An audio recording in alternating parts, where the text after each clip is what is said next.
Okay. Our next question is on keto and bowel movements from Amanda. She says, "Hi, my question today is on keto and bowel movements.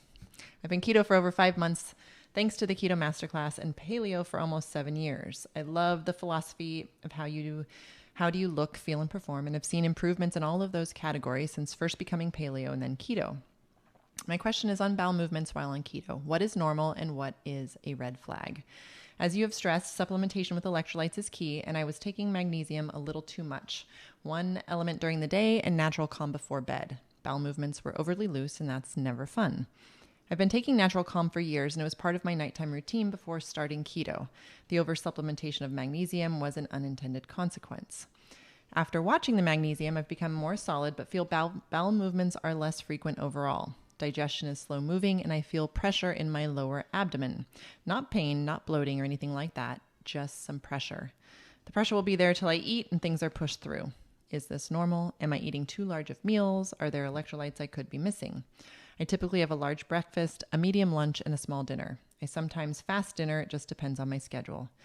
Between the satiating nature of keto and the breakfast lunch, I rarely feel I need anything in the evenings. Thanks for all you do. I hope you are settling into your new home and look forward to future podcasts." Man, I noodled on this one a lot because clearly if you have some sort of belly discomfort like that, that's not a good thing. This is one of the problems that I had with veganism ages ago, and then even more recently since I caught this gut bug. Like virtually any plant material, I've been able to add a little bit back, a tiny bit of berries. I had a pickle the other day, like a fermented pickle, and it was amazing, and it didn't send me running to the can. But your poo consistency is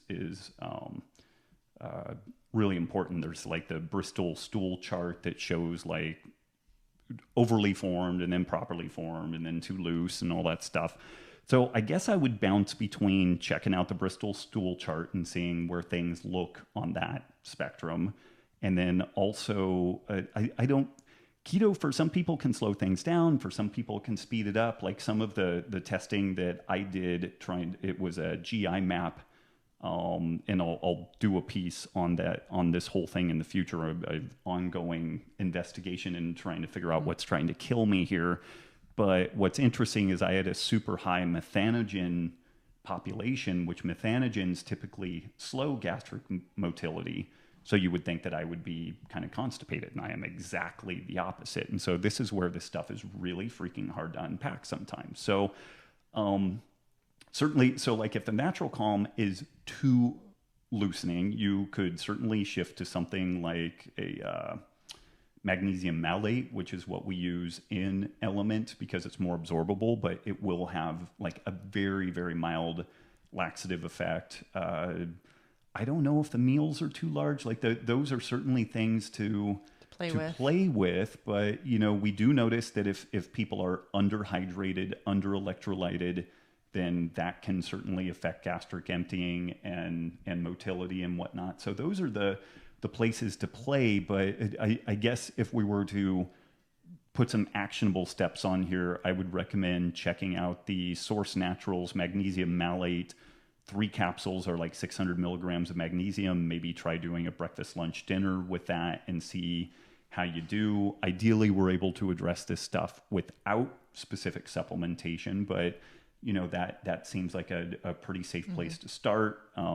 Didn't really mention what the composition of the diet is. So if maybe She's adding keto. more keto, but keto yeah. could be virtually carnivore, all carnivore, or it could be like a massive amount of kale, broccoli, spinach. So increasing vegetable intake could certainly be a thing. Also increasing raw vegetable intake because it's a little more difficult to digest, and it's definitely going to tend to move things along. So the actionable steps I would tinker with would be potentially a magnesium supplement and a magnesium malate in addition to what she's doing. Source Naturals is a great company. And then increasing potentially vegetables in general and raw vegetables in particular. And then maybe circle back and let us know how that's going. Okay.